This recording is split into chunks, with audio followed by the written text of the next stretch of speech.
El día 8 de junio, el día más negro de la flota británica, el comando Terrado estaba no muy alejado de Bahía Agradable y dio la alerta temprana a Puerto Argentino. Ese día yo conté los helicópteros que todavía nos quedaban. Eran 12, entre ellos 3 gigantescos Chinook. Y sin embargo, desde tierra, a 20 kilómetros de Bahía Agradable, desde Puerto Argentino, nos envió tropa para rematar ese desembarco inglés. Desde ese día siempre tuve la ilusión de hablar con el jefe de la escuadrilla que había encabezado ese ataque. Y finalmente se me dio. Carlos Cachón, en ese entonces eras primer teniente. A la vuelta de esa misión, obviamente no había posibilidad de tener una idea del significado de ello, pero con el paso de los tiempos, ¿alguna vez te preguntaste por qué nadie fue a rematar ese desembarco? Sí, en realidad nosotros suponíamos que, visto los éxitos que venía teniendo la Fuerza Aérea, no solo por una casualidad, sino porque en toda guerra el que lleva la iniciativa, como en nuestro caso el que ataca, tiene esa iniciativa, esa posibilidad, es el que causa la sorpresa.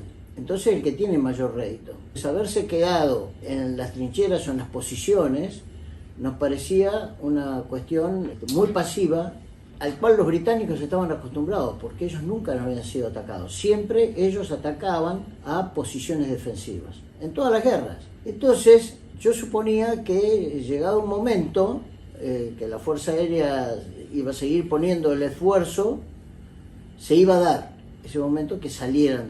Evidentemente habría otros motivos, yo no los conozco ni los conocí en su momento, por cual había una posición tan pacífica o tan, digamos, estática.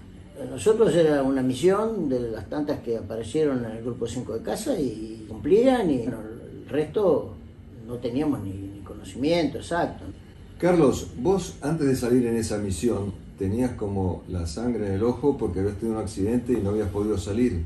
Claro, exacto. Yo había tenido un problema con la escalera, me caí y ahí no había podido salir en esa misión, que era en San Carlos. Y entonces ya venía unos días que tuvimos ahí un receso y yo no podía salir a combatir. Digo, no puede ser. Este fue el momento y salió una misión que empezó temprano, digamos como a las 5 de la mañana, donde dormíamos, se escuchaba recibí una llamada telefónica a Cini, que era nuestro jefe de escuadrón. Como tiene una voz que condice con su indicativo, que es trueno, tiene una voz tan fuerte que se escuchaba todo lo que hablaba. Y yo normalmente 4:30, 5 de la mañana ya estaba despierto, a veces levantado. Y cuando siento la voz me levanto, me pongo a tomar unos mates y yo escuchaba todo lo que él hablaba. Entonces ya me imaginé que iba a haber una misión. Y gracias a Dios yo ese día tenía que estar ahí de turno para salir, así que ya estaba mentalmente preparado a que íbamos a tener esa misión. Y afortunadamente, bueno, éramos 8 aviones y... ¿2 escuadrillas? 2 escuadrillas. La escuadrilla de Filippini y la escuadrilla de Carballo. Filippini, que iba con Galvez, Gómez y Autiero, y Carballo, que iba con Rinque, Carmona y yo. Todo venía bárbaro, realmente había sido una salida muy prolija, las condiciones meteorológicas estaban buenas, la zona del continente estaban muy buenas, así que hicimos lo que hacíamos normalmente de rutina, ¿no? ¿Reabastecen bien? Cuando llegamos al reabastecimiento, ahí empieza el problema. Ahí se complica todo. ¿Por qué? Porque Carballo no puede reabastecer, Filippini se cae a cero la presión de aceite y regresa. Autiero tampoco puede reabastecer, que era el otro jefe de sección de Filippini, y Carballo vuelve a intentar un reabastecimiento, no puede y tiene que regresar. Pero te da órdenes. Así que, pero me da. En ese momento me dice, Cachón, hágase cargo y condúzcalos a la gloria. Yo no me acuerdo si era Cachón o 3, pero me parece que me dijo por el apellido. ¿Te dijo cómo atacar? No. Eso nosotros ya más o menos lo teníamos, pero era muy variable. La zona de ataque, como los blancos son móviles, o en este caso eran blancos móviles, nosotros no podíamos planificar algo que después no se iba a poder cumplir.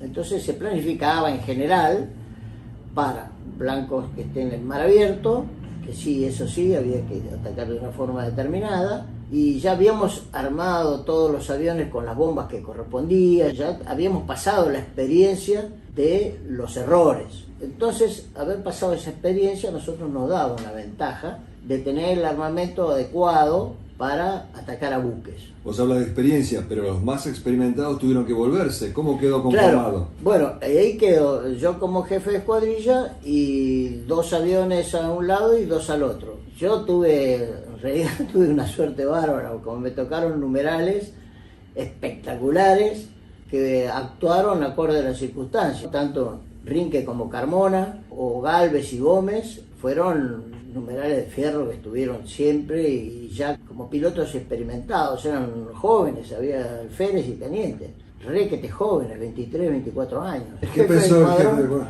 me contaba después, ¿no? Que cuando él se entera que estaban volviendo los 2 jefes de escuadrilla, se agarraba la cabeza porque digo, esto va a ser un desastre, porque todos inexpertos, yo nunca había sido jefe de escuadrilla, estaba habilitado porque me habían inspeccionado como jefe de escuadrilla, pero nunca había tenido una escuadrilla, y dijo, esto va a ser un desastre, porque acá ninguno tiene experiencia, así que habló con la Virgen de Loreto, le dije, Virgen, ayúdame porque esto va a terminar en algo inesperado. En realidad fue todo muy bien, bastante ordenado gracias a los numerales, a los 4, yo digo los 4 jóvenes que tenía a mi derecha y a mi izquierda, que se portaron, pero es increíble con la madurez que trabajaron, sabiendo que al frente estaba la muerte. ¿Y tu conducción? Sí, bueno, uno a veces toma las decisiones y en combate, en la guerra, a veces la decisión es mucho la suerte de haber tomado la decisión adecuada, en el momento adecuado, ¿no es cierto? Uno sabe o tiene el conocimiento, pero después las circunstancias cambian mucho, porque ahí en esa zona trabaja mucho, por ejemplo, la meteorología. La meteorología es muy importante y nosotros entramos en 3 zonas de nube, de lluvia y granizo. En la última estuvimos a punto de volvernos porque te dije 30 segundos que calculaba más o menos que iban a estar ya las islas, estábamos sobre la parte sur de la de San Carlos. Dije, a partir de 30 segundos, si no vemos, no se terminan las nubes, nos volvemos. O sea, por lo menos subimos. Y el segundo 28 se despejó todo. Pasamos esa capa de nubes. ¿Y qué vieron? Y se despejó todo y vimos al fondo, más o menos a unos 30 segundos de vuelo, estaba la costa y había 2 helicópteros, así que yo tenía uno justo al frente. Para ese momento ya estaban los 4 numerales formados a la izquierda, estaban más o menos una formación dentro de todo cómoda, pero unos 150 metros uno de otro, escalonados, y tengo al frente un helicóptero. Lo primero que uno intenta es derribarlo, obviamente. Así que lo tenía tan fácil para pegarlo, que te dije, bueno, accioné la llave de armamento, ¿no es cierto? Y le apunté, y a los 600 metros más o menos, que son unos 3 segundos antes de llegar al blanco, empiezo a disparar. Y ahí me salen 2 disparos que estaban perfectos en dirección, pero fueron más o menos unos 2 metros abajo del helicóptero. Y se traban los cañones. Como siempre. Como siempre, sí, digamos, no era nada nuevo. Se traban los cañones porque se quedan sin aire, Como el sistema es electroneumático, toda la parte de aire, con los retenes que tiene, la cantidad de retenes de goma siliconada y todo, se ve que los que nosotros le poníamos, que eran conseguidos acá, no tenían composición adecuada para soportar 30 grados bajo cero y a lo mejor 10 sobre cero, ¿no? en una cuestión de 2-3 minutos. ¿Qué sentiste? Entonces, ahí digo, bueno, acá nos ven, porque lo primero que uno piensa es que esos helicópteros están ahí como observadores, ¿no? Del aire, a ver qué pasaba, anticipando cualquier ataque. Entonces ahí hago un viraje violento por la izquierda, sin decir nada, y todos tiran a la izquierda, y volvemos a formarnos más o menos acomodados por una zona de una quebrada, digamos, un cañadón, así entre 2 cerros, pues son bajas las sierras ahí, y fuimos navegando por ahí, más o menos unas 2,6 millas a la izquierda de la ruta prevista. Eso ya nos cambiaba porque nosotros ya íbamos a tener que volar demasiado por tierra. Y nosotros queríamos evitar eso para evitar los misiles, los Rapier, que ya estaban funcionando. No hubo otra posibilidad, así que nos fuimos aproximando. Cuando ya estábamos más o menos a la altura del blanco, que yo debería tener los blancos a las 3, así a mi derecha, a las 3, miro todo, ahí rompo silencio de radio, el 1 está 2 millas al norte del blanco, si alguien lo ve, y nadie dijo nada. En ese momento, por el espejo que tengo ahí en la cabina, alcancé a ver un misil que sale bastante lejos. Ahí supuse que impactaría en alguno de los numerales, cosa que después se verificó que no fue así, porque inclusive ni ellos lo vieron, o sea que debe haber pasado detrás del número 5, del último avión.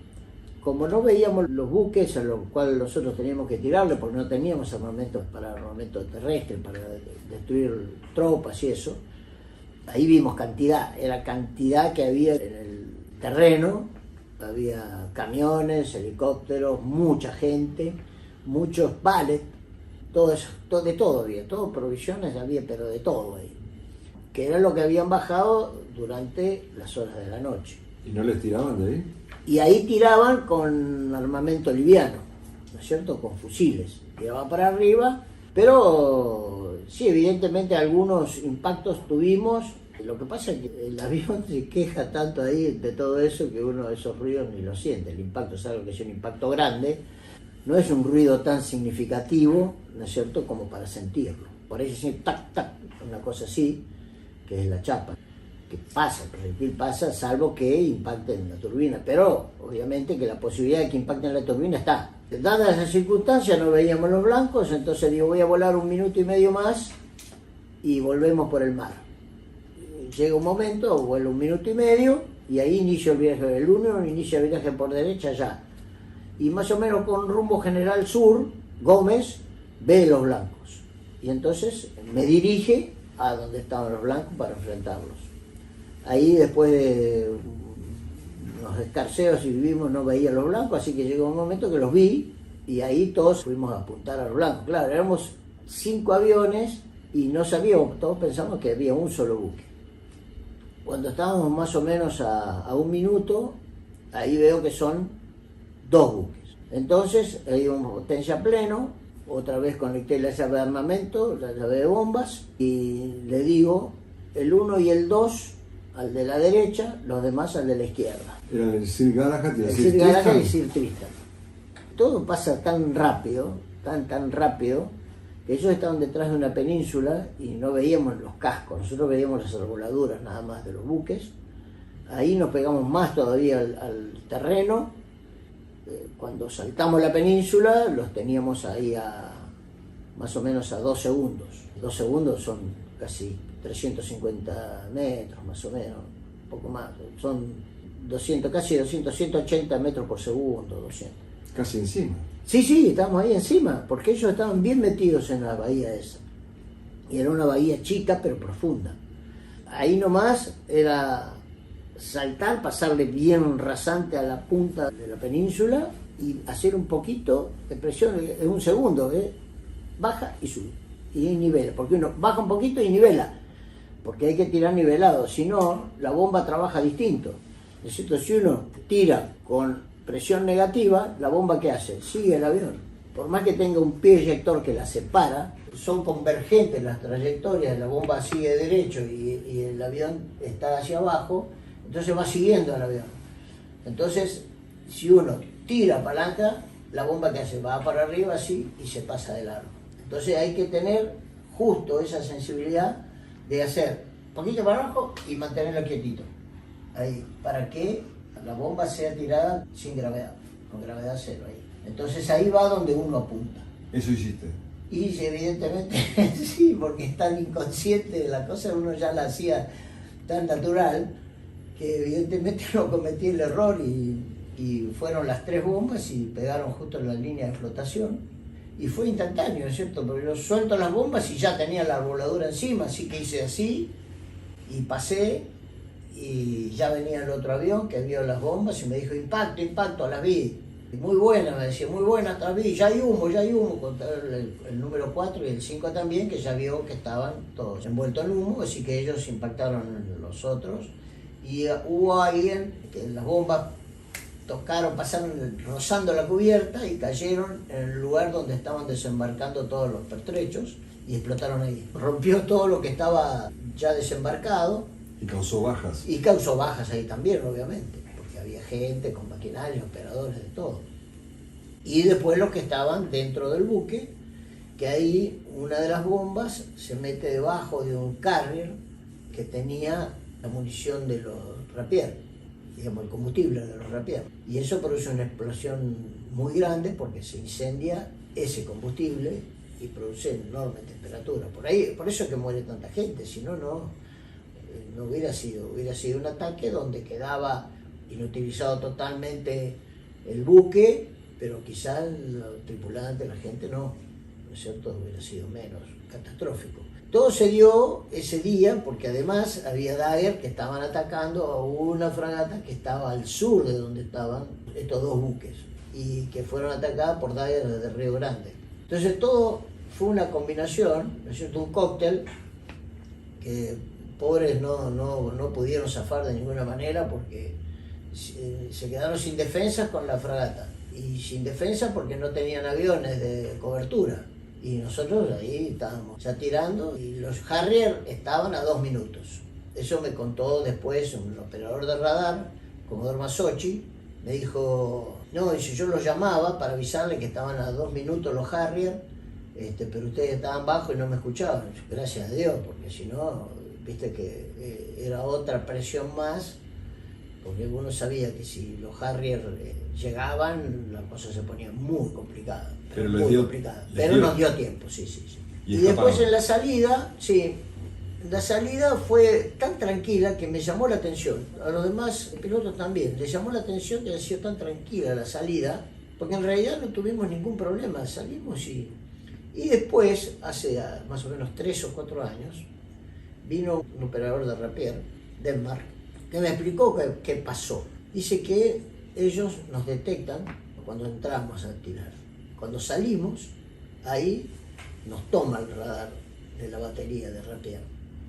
Entonces hacen zoom, nos ve pero casi a metros, ¿no es cierto? Nos ve en la pantalla, ve el casco, ve el piloto, ve todo lo que hacíamos, y entonces aprieta el disparador de los Rapier. En ese momento que aprieta el disparador, se resetea el sistema. Cuando se resetea el sistema, tarda más o menos 20 segundos en recuperar. Y esos 20 segundos fueron para nosotros la salvación, porque pasamos los 5 aviones sin siquiera enterarnos de que pasaba todo esto en tierra. Nada. Por eso estábamos tan tranquilos en la salida, porque la batería de Rapier había fallado, se había reseteado y bueno. Todo es un combo, ¿no es cierto?, de suerte, cosas que ocurren a veces y cuando uno tiene a Diosito ahí, lo lleva y lo protege y dice, vos no, vos sí, es así, ¿no? Suerte que no tuvieron las escuadrillas siguientes. Claro, después vino la escuadrilla, cuando nosotros estábamos aterrizando estaba despegando Sánchez con su escuadrilla y a ellos sí estaban los 2 Harrier que los agarran de casualidad también, porque le estaban haciendo a un lanchón de desembarco, creo que era el Lancer, me pareció una cosa así, le estaban haciendo custodia a ese. Y de casualidad, de arriba, porque tampoco los habían visto, de casualidad de arriba ve uno de los pilotos de Harrier, ve a 4. Y entonces ahí se tira y le empieza a tirar con los misiles. Y ahí descubre otro y otro, claro. Fue siguiendo y lo descubre. Y se salva Sánchez porque no le tocaba. Realmente no le tocaba, ¿no? Fue increíble cómo se salvó. A mí me llamó la atención, eso fue un gran error nuestro. El Tuco dice que nunca tuvo que haber salido. Nunca tuvo que haber salido. ¿Por qué? Porque ya estaban alertados. El daño estaba hecho. El daño ya estaba hecho. Y estaban alertados. Y ya estaban, sí. Y si estaban a 2 minutos cuando nosotros estábamos tirando, claro, estaban ahí arriba esperando. ¿Alguien no lo previó? Evidentemente evidentemente fue un error, sí, un error de conducción, pero bueno, qué sé yo, nosotros lo estamos analizando de un nivel táctico muy inferior, un nivel operativo muy inferior, ¿no es cierto? Entonces habría que ver qué elementos tuvieron ellos en cuenta para ordenar esa misión, ¿no? O sea, es fácil hoy decir, esa no tendría que haber salido, pero no sé por qué lo hicieron, por algún motivo. Eran gente criteriosa, personas muy criteriosas, que siempre nos condujeron bien y siempre nos enseñaron bien, porque si nosotros pudimos hacer algo en este conflicto, fue gracias a nuestros superiores, que eran verdaderos profesionales y supieron y dedicaron su tiempo en transmitir sus conocimientos a todos sus subalternos. Entonces, yo particularmente estoy agradecido a quienes fueron mis instructores y nuestros comandantes y todo, porque ellos pusieron gran esmero en transmitir sus conocimientos, en transmitir y hacer una buena conducción. Eso después se ve reflejado en las otras promociones de pilotos que vienen, que lo único que hacen es pasar ese conocimiento de mano en mano. Carlos, vos tuviste una relación especial con una de tus víctimas. Sí, con Simón Weston sí, tuvimos una relación, no digo de amistad, pero un encuentro. ¿Cómo se forjó? Un encuentro.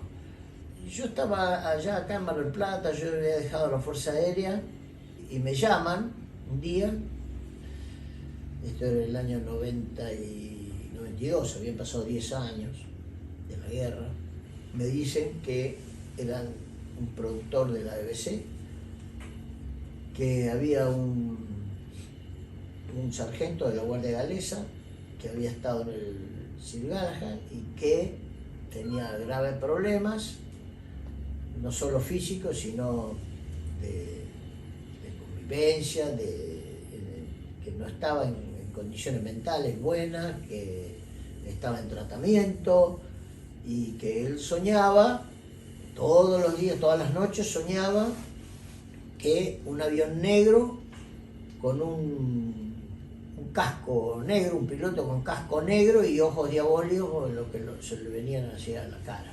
¿Ojos diabólicos? Sí, así. Entonces lo aconsejan hacer una reunión para ver si le podían sacar esa imagen. Bueno, pasa, nos llaman, armamos todo y vinieron a Buenos Aires. Y acá en Buenos Aires hicimos nos juntamos 3 veces. La primera, cuando nos conocimos, él estaba realmente mal.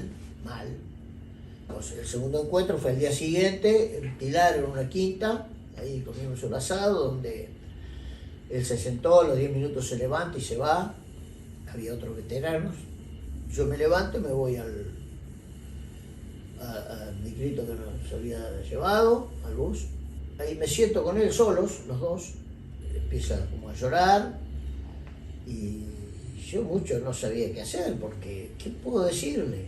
Pero medio le dije, bueno, que es algo que nos pasa a todos, que quizás unos más que otros, porque depende cómo hemos vivido la recuperación, que él ya a esa altura tenía 50 operaciones de toda la parte de su cuerpo que estaba quemada, tenía 47% de su cuerpo quemado. Ahí tuvimos una charla que duró 10-15 minutos hasta que vino el productor, que se dio cuenta, y seguimos charlando un poco y quedó ahí. Y ya se había tranquilizado y qué sé yo, y eran todas vivencias nuevas para él y por supuesto para mí ni hablar. Yo no estaba ni preparado y lo habíamos charlado con mi señora, que esta reunión se hacía por una cuestión humanitaria, etcétera, etcétera, y punto, ¿no? Cosa que nunca dijimos, ¿no? Nunca lo habíamos dicho. Solo algunas de nuestras familias lo conocían al tema, tal cual así lo estoy contando, ¿no? El tercer encuentro fue en el cenotafio, ahí charlamos también un poco, estuvimos viendo los nombres y todo, quiénes eran mis compañeros de promoción caídos y todo, y amigos, y terminó, ahí.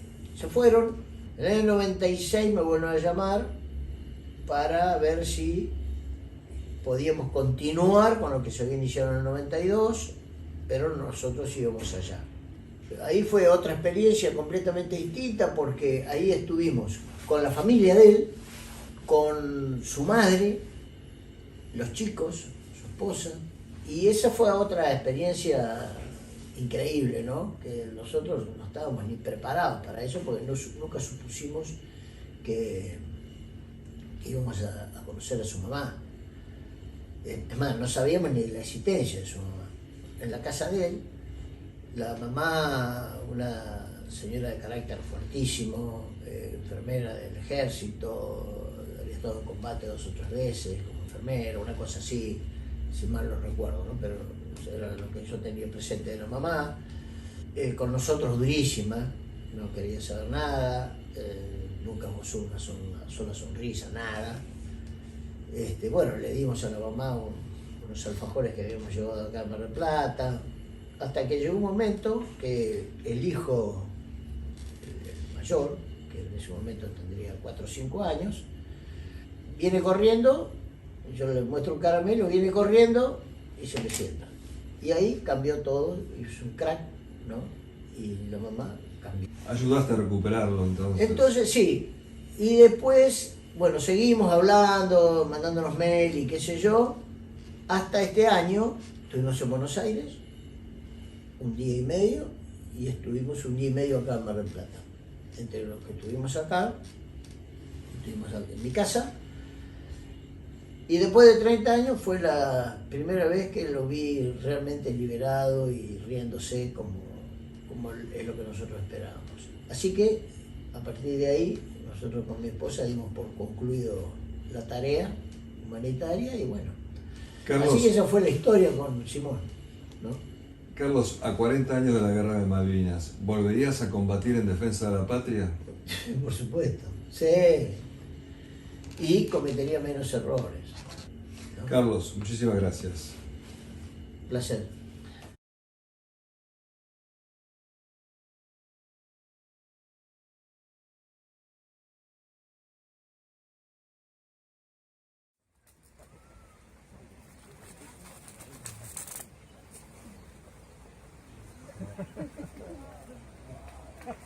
Gracias.